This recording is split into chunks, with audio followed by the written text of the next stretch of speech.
So, hey there, cold climate gardeners. If you love growing onions from seed as much as I do and really wanting to get, as many onions as you can from the harvest in the fall and get a good supply that you can store all winter long, then you know that you got to get a lot of them going. And onions are one of those seeds that needs to be started about 10 to 12 weeks before your last frost date. So, they spend a lot of time indoors and you have to look after them, can take up a lot of space under your grow lights. So this is why I love doing my onions in the seedling snail. And in this video, we're going to plant up 5 varieties and we're going to get hundreds of onions going in a very small space. So if this is your first time joining me on my channel, my name is Tracy and I'm a cold climate gardener living in growing zone 3 in Saskatchewan, Canada. So even though I live in a short outdoor growing season, I like to try and grow food all year long. So onions is one of the things that I just started growing from seed a few years ago. Before that, I bought the bulbs, that you can get in the stores and plant into the ground. And I never really had very good luck getting a good size onion bulb that way. So I switched to starting them from seed. And I really love that because the varieties of onions you can get are way wider when you go to the seed method. You're very limited to the bulbs that you can get in the store. So I have picked 5 varieties here that I'm going to start up today.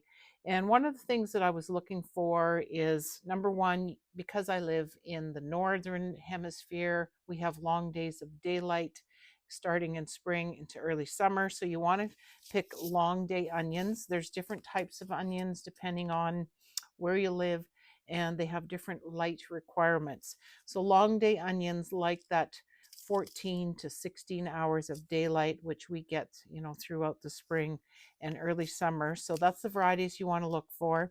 But I also was looking for storage type onions. There's certain ones that store well over the winter, and there's certain ones that do not.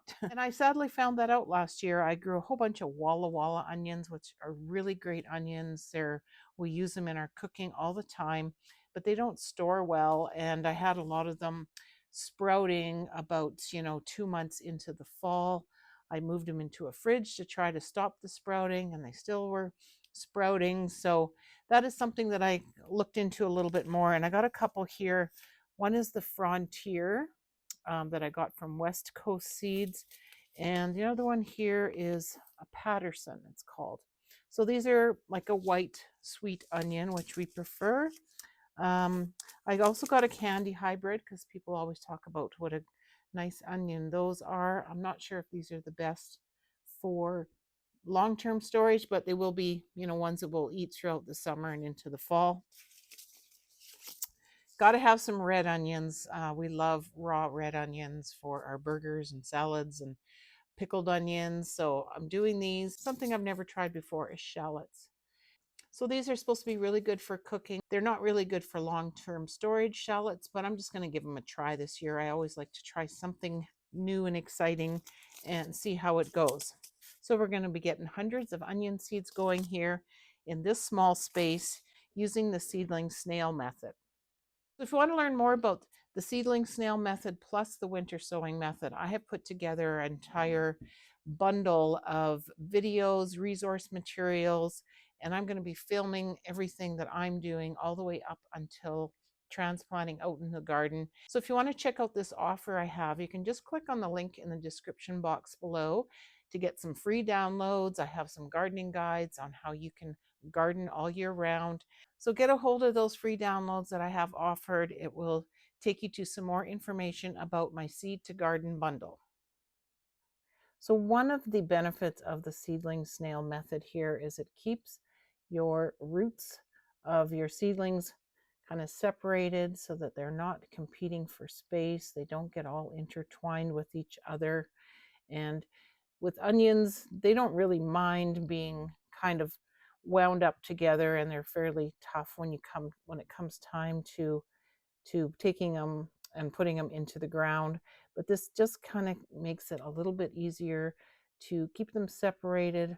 When it comes time to transplant, you just roll out your snail and you have uh, tons of onions that you can plant out. They come apart easily.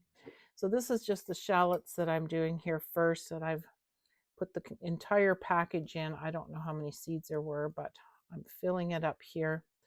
Onions are pretty forgiving when it comes to space. They don't mind being too crowded.